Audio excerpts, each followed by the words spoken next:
3, open your mind. Assalamualaikum warahmatullahi wabarakatuh. Semangat pagi, yes. Entrepreneur muda, apa kabar?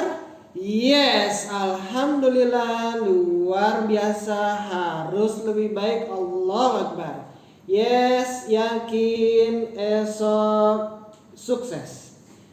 Semangat pagi, yes. Semangat pagi sobat entrepreneur muda. Alhamdulillah, hari ini hari yang istimewa buat kita semua. Hari ini kita berbahagia. Hari ini adalah hari yang menyenangkan buat kita. Hari ini insya Allah sehat buat kita semua. Dan hari ini adalah hari kesuksesan buat kita semua. Amin, amin ya rabbal alamin. Sobat muda entrepreneur, di sesi video kali ini saya akan berbagi pada teman-teman lanjutan dari buku Coffee Break Yes. Lanjutan, saya anggap ini adalah buku seri saya yang pertama, dan sekarang dalam kondisi memacu diri, menargetkan diri untuk bisa melanjutkan seri yang kedua. Saya udah bikin 3 artikel pada hari ini dan saya mau coba bahas satu persatu dan mau saya bagikan ke teman-teman semua ya, supaya ada feeling yang berbeda kalau dibanding kalau cuma sekedar baca ya.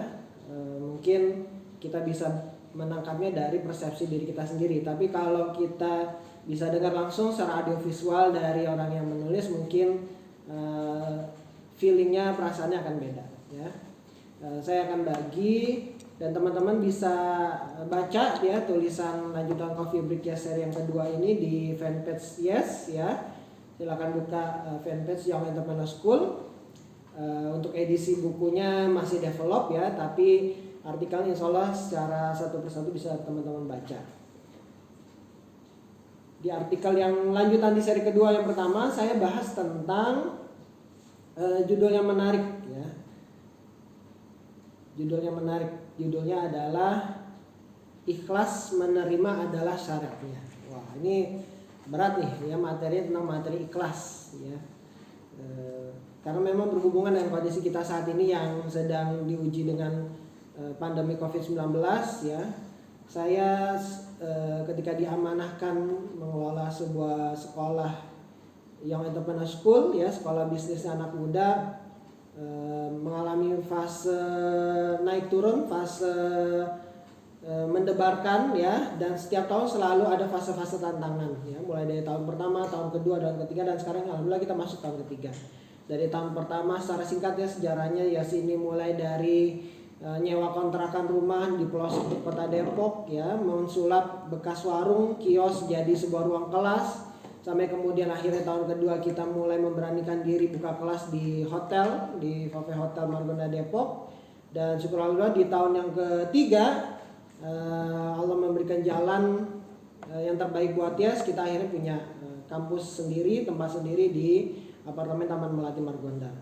Dan fase yang keempat ya, walaupun belum masuk 4 tahun ya, baru 3 tahun usia Yes. Di fase yang keempat gak cuma Yes, semua kita diuji ya. Saya pribadi pun diuji, kita semua diuji dengan adanya pandemi, dimana akhirnya unit-unit bisnis, usaha-usaha bisnis yang biasanya berjalan dengan secara offline, hari ini semua harus bisa menyesuaikan diri, beradaptasi dengan dunia online. Kenapa? Karena konsekuensi dari untuk menyelesaikan pandemi ini kita harus stay at home ya, belajar di rumah. Maka Yes pun beradaptasi dengan membuka program baru dengan kelas reguler online ya, atau e-learning Yes. Nah, nyambung dengan bahasan kita hari ini adalah tentang lanjutan seri Coffee Break Yes ya. Menu yang pertama judulnya adalah ikhlas menerima adalah syaratnya. Kenapa saya kasih judul ini? Karena selama beberapa bulan terakhir dengan kondisi seperti ini, saya sering banyak menerima pertanyaan tentang kapankah kalau terkait dengan Yes ya, kapan Yes mulai buka kelas offline lagi ya. Karena banyak yang rindu dengan kelas offline. Saya juga rindu ya. Saya juga kangen bisa ngajar di kelas lagi. Saya juga kangen bisa ngajar di kelas yang besar dengan event meeting ya. Tapi sekarang memang kondisi nggak memungkinkan ya. Bahkan pendapat negatif ya dari para ahli memprediksi bahwa COVID-19 ini bisa bertahan sampai 2 tahun. Ini kabarnya informasi dari WHO ya. Karena di Indonesia sendiri sekarang pun kalau kita bilang ada gelombang kedua ya, gelombang satu aja belum selesai ya, karena grafiknya terus naik. Nah di kondisi seperti ini kita nggak bisa pasrah, kita nggak bisa menyalahkan kondisi ya. Satu-satunya yang bisa kita lakukan ketika kita berharap dunia ini berubah, merubah negara nggak mungkin karena kita bukan presiden. Merubah masyarakat juga nggak mungkin ya, kita juga bukan siapa-siapa, bukan pejabat wilayah ya.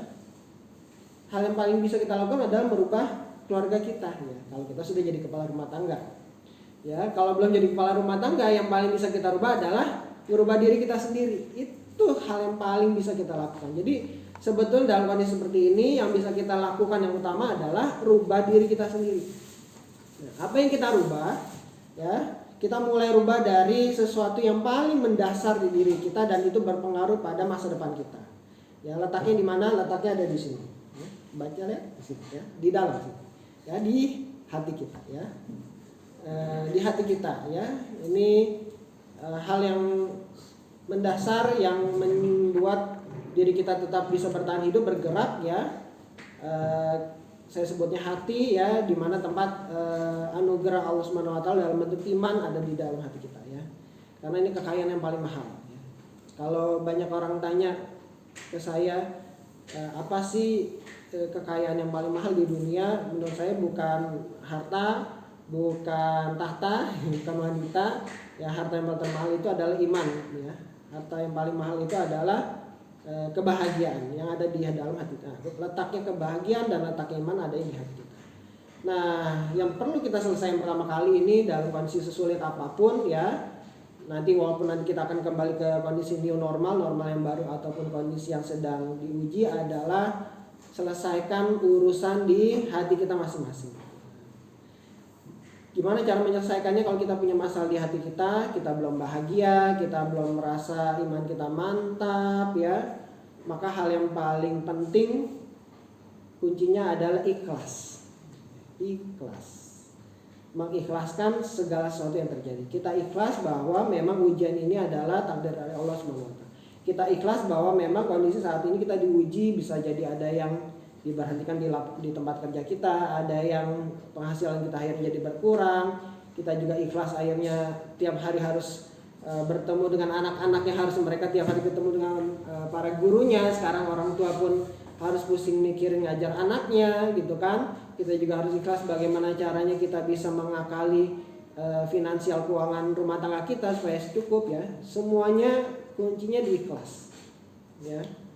Jadi saya lebih kurang cocok sebetulnya kalau dalam kondisi sulit ini ditanya kapan ya coach ujian ini berakhir, kapan ya kita bisa kembali dulu kala ya, seperti mengenang romantisme masa-masa bahagia ya. Nggak ada yang salah gitu, mengenang kenangan indah itu harus tetap ada gitu ya, supaya kita tetap semangat. Tapi kalau pertanyaannya sekarang kapan ujian akan berakhir, kapan ya kita bisa jalan-jalan lagi keluar ke taman, tempat rekreasi ya, kapan ya kita bisa kongko-kongko bareng sama teman-teman lagi seperti dulu, rasanya pertanyaan itu nggak produktif ya, nggak produktif ya.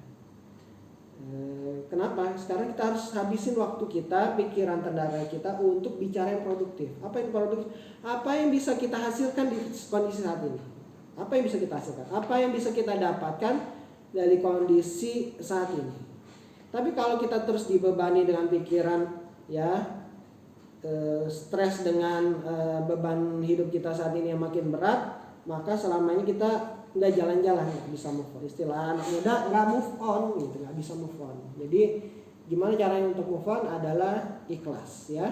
Ikhlas adalah cara yang paling efektif untuk membuat kita bisa move on dari kondisi sesulit saat ini.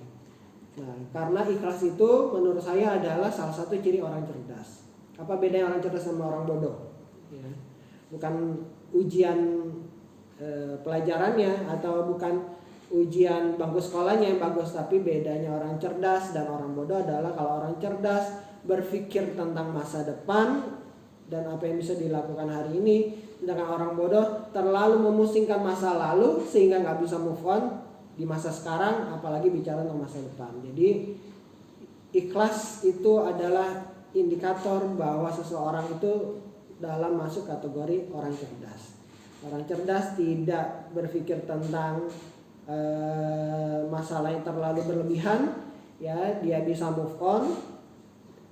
Kita juga nggak boleh munafik ya, bahwa saya mah nggak kena ini loh, nggak kena efek ya, nggak kena dampak ya, nggak boleh begitu juga ya. Itu berarti sombong ya. Kita juga nggak perlu malu ngungkapin memang kondisinya saat ini sedang sulit, kemana-mana susah ya, dilarang orang tua, penghasilan menurun, ya itu semua terjadi ya. Kita semua menghadapi ujian yang sama. Tapi orang cerdas itu tidak akan larut dalam kesedihan di saat menerima ujian ya.